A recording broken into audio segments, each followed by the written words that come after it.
Okay, I have some suggestions on how to improve suicidal hospitals and psych wards. For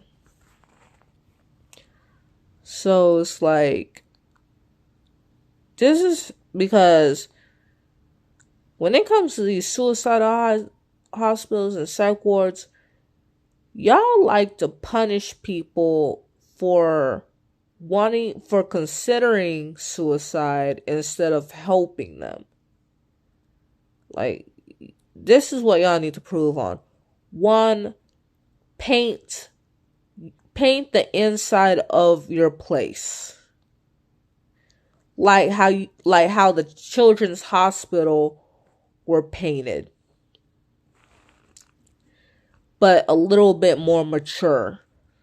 Like, without getting sued, you could like paint some anime characters like Miku Hatsune, or like some random anime characters, or like some cartoon characters, regular show, or something like that. So it don't look like an insane asylum, because just sitting in a white room all day, it really messes with your mental health. Like, it left me scared all day. It made me scared all day. It like being like when I was in the hospital, being in that room all day, like, it makes me feel crazy that I try to escape from the hospital. Like, it makes me feel crazy because it feels like an insane asylum. Like, it's insanely cold. There are very little food options. Speaking of food options, please provide more food to eat. Like, some hospitals have more food options, but some hospitals have very little food options. Like, to the hospital with little food options, like, y'all need to provide more besides burritos and fruit. Like, I don't care who's picking you. You need to try. You need to try something. Seriously. Like, the burritos, the protein, it was hard for me to eat that. It was so much meat and beans. I couldn't eat that. My appetite, it made me feel like I was already full, even though my stomach was completely empty. And I can only eat the fruit. And the only time I can eat the meat and the beans and all that stuff is when I eat veggies with it. Like, the only time I can eat protein is when it's with veggies. When I was at my skinny days. So, and number three. Provide people more things to be entertained with besides little books. Like, you don't besides little books, like, provide them things that can entertain them besides just tiny little books. Like, give them some books to entertain, like some manga. Like, for example, like some manga, some comics, like something. Like, you don't know what entertainment can teach you. Like, if you're worried about entertainment teaching you the wrong things, like, think about it like this. You can always read the summary of that comic. Or let's say, for example, the series is negative, but it has that one positive episode, that one uplifting episode, that one uplifting chapter of that comic. You could be like, okay, I'm not going to mess with this whole comic series, but I'm just going to get that one comic. because I know the summary of it. You can just get that comic and then bring that into the facility, into the hospital. Like, get more comics, get more books, or get more Bibles. Get Bibles of different languages. Not only, speaking of languages, get stuff that teaches you languages. Or how do I say this? Buy books, provide books that help people with their mental health. There are therapy books and psychology books that are meant to help people with their mental health. Provide books that are for helping people with their mental health. Okay? Buy those books and provide those in these hospitals and psych wards. And video games. You don't know what you can learn from video games. There are people who be wanting to commit suicide until they see somebody playing a video game. And then they be like, ooh, I want to live for that. It's all these little things that they want to live for. You don't know. You don't know what people can learn from entertainment. Like, give them video games. If there's like a video game, if you can find a video game that how do I say this? That discourages suicide, a bonus. Like, find a video game that's just fun, like, so yeah. Now, I'm gonna say this part again. I said this in one of my previous videos. If someone put another person in a psych ward or in a hospital against their will, give them a limit to how many times they can do that.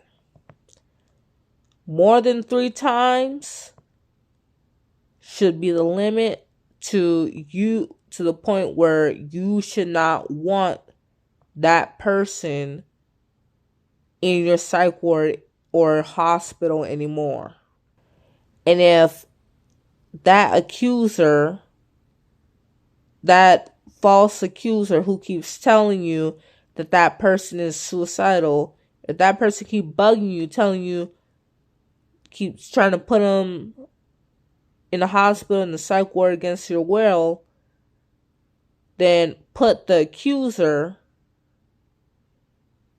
in a psych ward or in the hospital forever. Forever, or for 35 years. For 35 years, but if they don't listen, put them in there forever.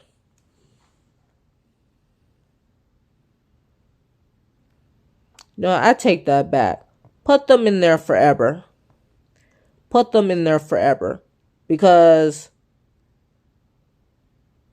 mentally disordered people we get it worse when it comes to getting in trouble, whether we deserve it or not. Whether we deserve it or not, we are more likely to get a life sentence than a neurotypical. Like, neurotypicals, y'all often get like 30-something, y'all get like a couple years in prison, but every once in a while you get a life sentence. But when you have a mental disorder, or mental illness, like, yeah, like,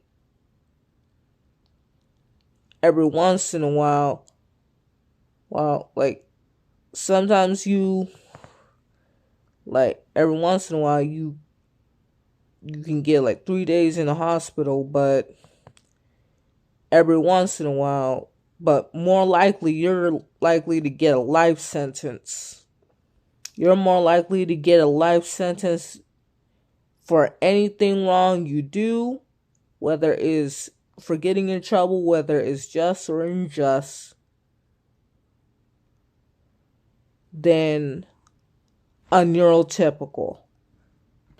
So if you're mentally ill enough to put somebody in the hospital to use your powers to put somebody in a hospital more than 3 times, then you should be in the hospital forever. You deserve a life sentence in that hospital. You are not a neurotypical. If you're going to be wasting the police, the doctors, the police, the doctors, wasting authority's time on people who are not suicidal. So hospital, psych ward, you need to work on helping people who are suicidal instead of punishing people for being suicidal. Because how you deal with them makes people even more suicidal and make people more likely to do it secretly. Make people more likely to do it secretly and without hints. But let me tell you something. If you worried about them doing it behind your back, if, let's say, for example, they say they're not suicidal and they do it anyway, like, here's the thing. It's not your fault. It's not your fault. You did your job. That's their choice. It's not your fault. It's not going to affect you. It's only going to affect you if you're not trying to do your job. You did your part. You kept them in the place. All right? You kept them in the place. And he still went the path that he wanted to go. He chose his path, but that's not your fault. You can't control everything. But here's the thing. If you want to make people less likely to be suicidal, maybe follow these tips that I'm providing here in this video to focus more on helping the suicidal instead of punishing the suicidal for being suicidal. So they can be at least a little bit more likely to actually, like, be less likely to kill themselves. And even if some of them just couldn't do it and kill themselves, you still did the job. But it will still work because you're doing your part. Like, improve your hospitals and your psych ward. Constantly seek things and help them find reasons to live. Help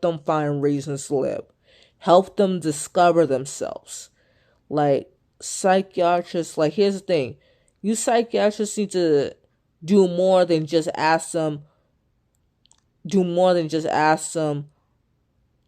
are you still suicidal? You guys need to ask, you need to start getting them into their hobbies. If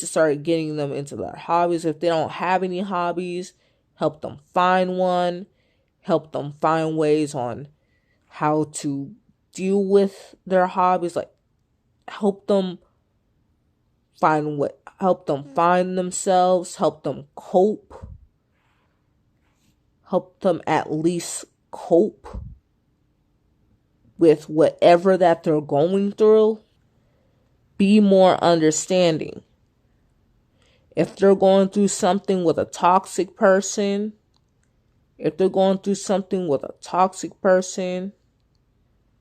don't be so quick to pick sides, especially when they have a mental disabilities, because some of y'all got it bad. Because a lot of y'all be so quick to be like, oh, mentally disabled people can't come from abusive households. Like, the moment they start even talking about their toxic family members, you start looking at them with your bored expression, meaning anything you say to me is going to come out the other ear. I don't believe anything you say. That's all, like,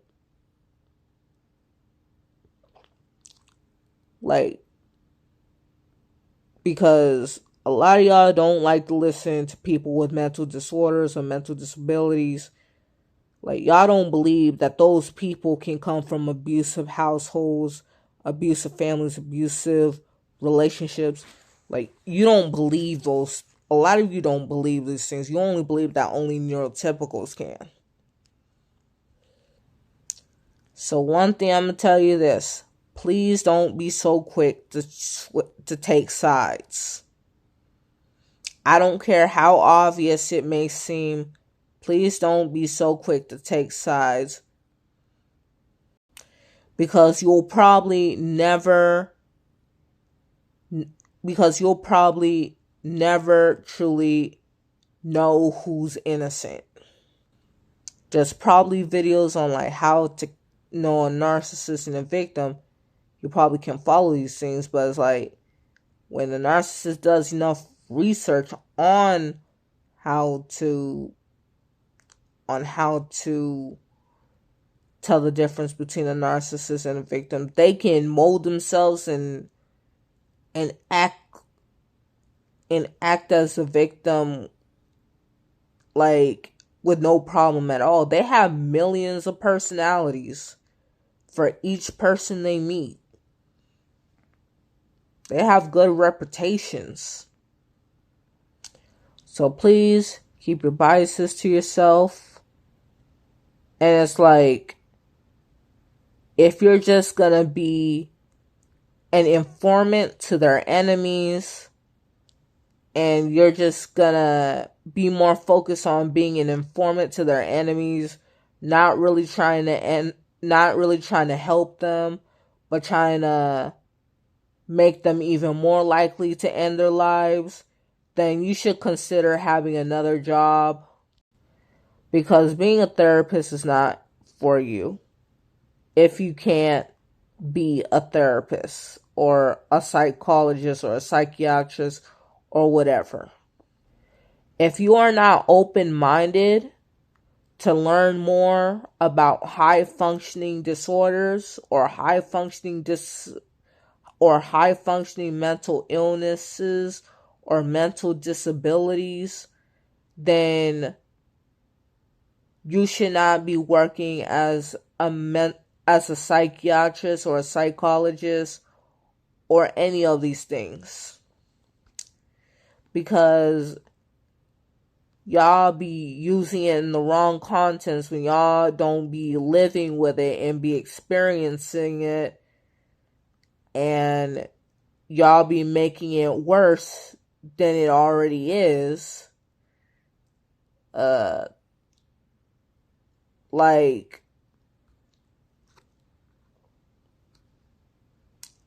y'all, like, sometimes y'all don't even help. Sometimes y'all not even helping.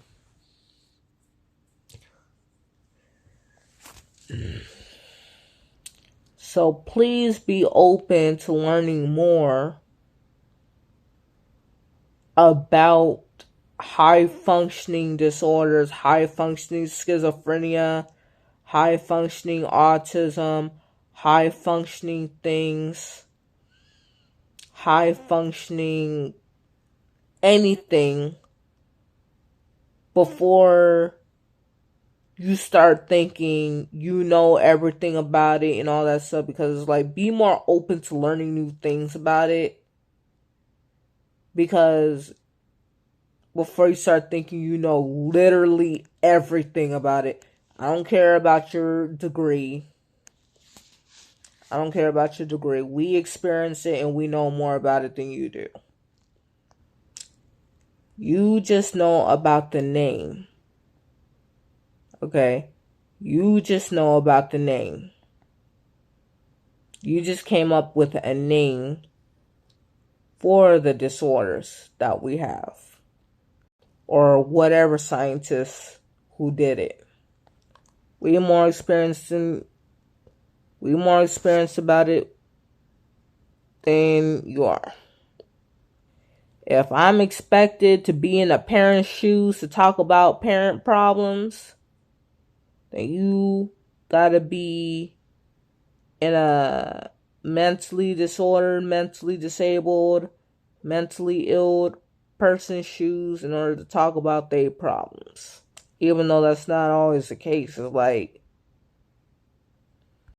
unless you're really open-minded and you're educated about high-functioning people, and you're not only educated about the low-functioning ones, and you don't always mix it up and turn them all into this one serial killer category, because there are some people, like for example, there are some schizophrenic people who has always been in control of their schizophrenia, never had an episode. They just only see things in the dark in little circles in the daytime. Always been sober, whether with or without medicine. I was that person until I had deliverance. Another thing, please turn on the heater. Another thing to improve the hospital and the psych ward. I don't know about the psych ward, but I know about the hospital. Please turn on the heater at least above 75 degrees. Because above 75 or 76 degrees. Because it be real cold. It be real cold in the hospital, and these thin blankets ain't enough. I feel like I'm in prison. Like hospital makes me feel like prison. Like, makes me feel like I'm in prison.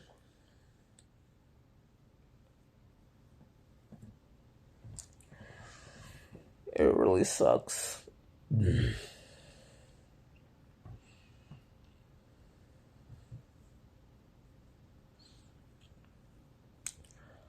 So here's the thing. You know how and since you are worried about and since you're really worried about confiscating people's things so they don't hurt themselves, one thing I can say about the video games and stuff, since they're going to be having wires and stuff, supervise the people. Like, make sure there are wireless video games.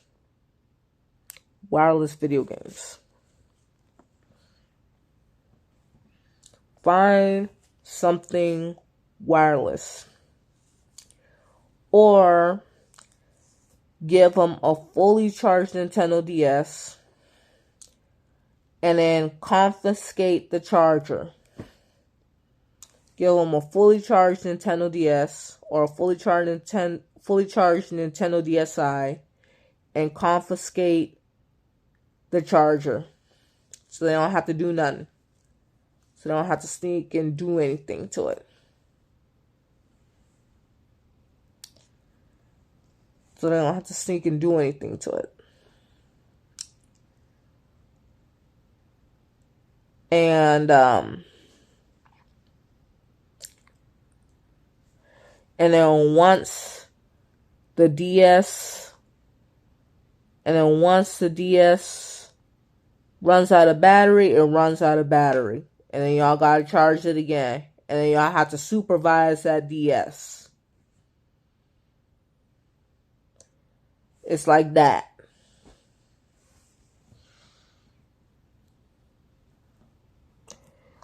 Okay?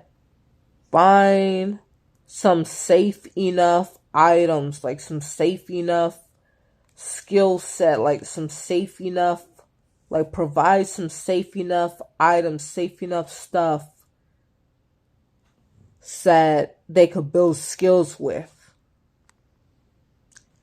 Like find some safe enough stuff that they could, like provide some stuff that they can develop skills with. Like tell them what they can develop skills with. Like provide some stuff. Like tell them what to live for. Like, give them reasons to live for. Because that psychiatrist in that sane asylum, that psychiatrist alone is not enough. Because that hospital psych ward, is looking like an insane asylum. You need to paint that ish up. Paint some anime on there or something. Paint some kind of doctor icon to help suicidal people or something. I don't know. Make it like a children's hospital. Make it like a children's hospital. But for adults. Add massage chairs. Okay, add massage chairs. Alright. They need to relax. Add massage chairs. And a foot massage.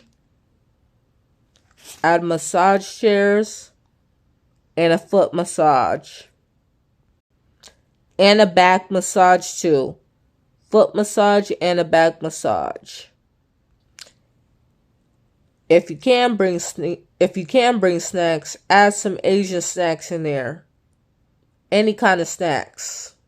Give them 2 options. Fruity or chocolate. 3 options. Fruity, chocolate, spicy, and Mexican.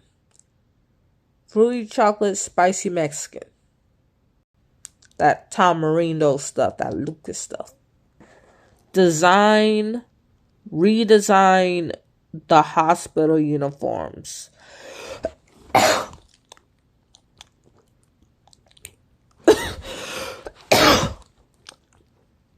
And the psych ward uniforms. Make them cuter. More cooler. Make them cuter on the girl's side and more cooler on the boy's side. More design in some way. Give those clothes their all personalities. Some emo, some preppy and normal. Some kawaii, harajuku, some steampunk, all different types of fashion. If they can't have candy, provide them a sugar-free soda for becoming mentally well when they're about to leave the hospital or the psych ward. Or some kind of sugar-free candy. Or something sugar-free. Just congratulate them. Make them feel good about themselves. Just provide them the resources to help them take care of themselves when they leave. And then congratulate them with some snacks to make them feel good about feeling better. to make them feel good about about actually putting the effort, about actually putting in the effort to take care of themselves. Like, make them feel good about taking care of themselves. So provide them several books about therapy that helps them mentally take care of themselves. Things about that helps them with their anxiety, their suicidalness, that helps them with their suicidal thoughts and depression. Everything about that. Everything in one book, or at least most things in one book. And if they want to bring something home, give them a paper or something for them to take home, or have them take notes and write something down so they can bring the stuff home with them when they leave the hospital or psych ward. So remember, if you want to help the suicidal, focus on helping them. Focus on helping them, not punishing them. So yeah, God bless.